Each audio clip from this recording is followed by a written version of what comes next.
Praise Lord everyone. Bible reading in 1 year. మొదటి రాజుల గ్రంథం 17వ అధ్యాయము.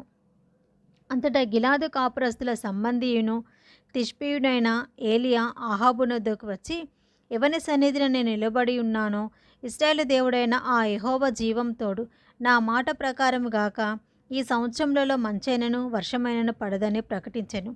పిమ్మట యెహోవాకు అతనికి ప్రత్యక్షమై, నీవు ఇచ్చట నుండి తూర్పు వైపునకు పోయి యోర్దానునకు ఎదురుగానున్న కేరీతు వాగు దగ్గర దాగి ఉండుము. ఆ వాగు నీరు నీవు త్రాగుదువు.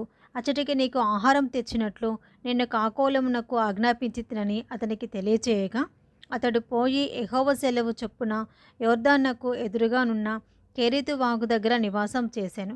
అక్కడ కాకోలములు ఉదయమందు రొట్టెను మాంసమును, అస్తమయమందు రొట్టెను మాంసమును అతని యొద్దకు తీసుకొని వచ్చిచుండెను.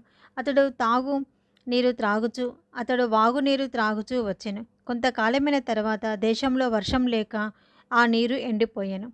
అంతటా యెహోవాకు అతనికి ప్రత్యక్షమై ఇలాగూ సెలవిచ్చాను, నీవు సీదోను పట్టణ సంబంధమైన సారెపతు అనే ఊరికి పోయి అచ్చట ఉండుము. నిన్ను పోషించుటకు అచ్చటనున్న ఒక విధవరాలికి నేను సెలవిచ్చి తిని.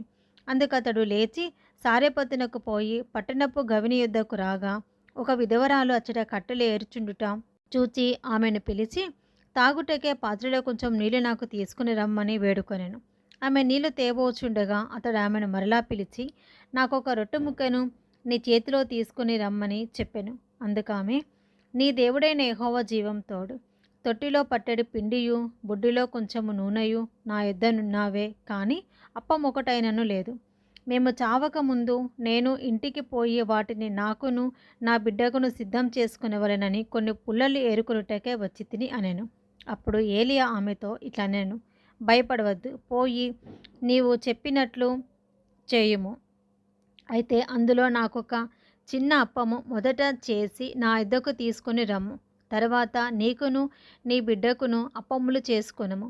భూమి మీద యెహోవా వర్షం కురిపించే వరకు ఆ తొట్టిలో ఉన్న పిండి తక్కువ కాదు, ఆ బుడ్డిలో నూనె అయిపోదని ఇశ్రాయేలుల దేవుడైన యెహోవా సెలవిచ్చి ఉన్నాడు అనెను.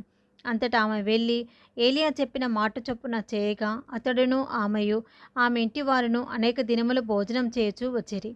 యెహోవా ఏలియా ద్వారా సెలవిచ్చిన ప్రకారము తొట్టిలోనున్న పిండి తక్కువ కాలేదు, బుడ్డిలో ఉన్న నూనె అయిపోలేదు. అటు తర్వాత ఆ ఇంటి యజమానురాలైన ఆమె కుమారుడు రోగి అయి ప్రాణము నిలువజాలినంత వ్యాధి గలవాడాయను. ఆమె ఏలియాతో, దైవజనుడా, నా యొద్దకు నీవు రానిమిత్తమేమి?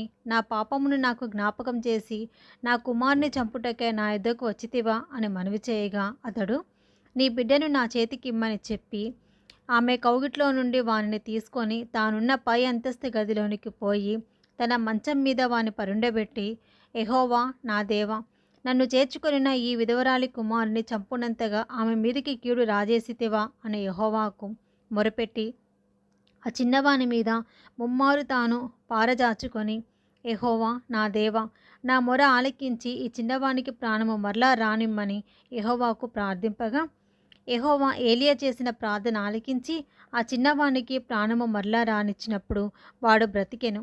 ఏలియా ఆ చిన్నవాణ్ణి తీసుకొని గదిలో నుండి దిగి ఇంట ప్రవేశించి వాని తల్లికి అప్పగించి, ఇదిగో నీ కుమారుడు, వాడు బ్రతుకుచున్నాడని చెప్పగా, ఆ స్త్రీ ఏలియాతో, నీవు దైవజనుడవై ఉన్నావనియు నీవు పలుకుచున్న యెహోవా మాట నిజమనియు ఇందుచేత నేను ఎరుగుదును అనెను.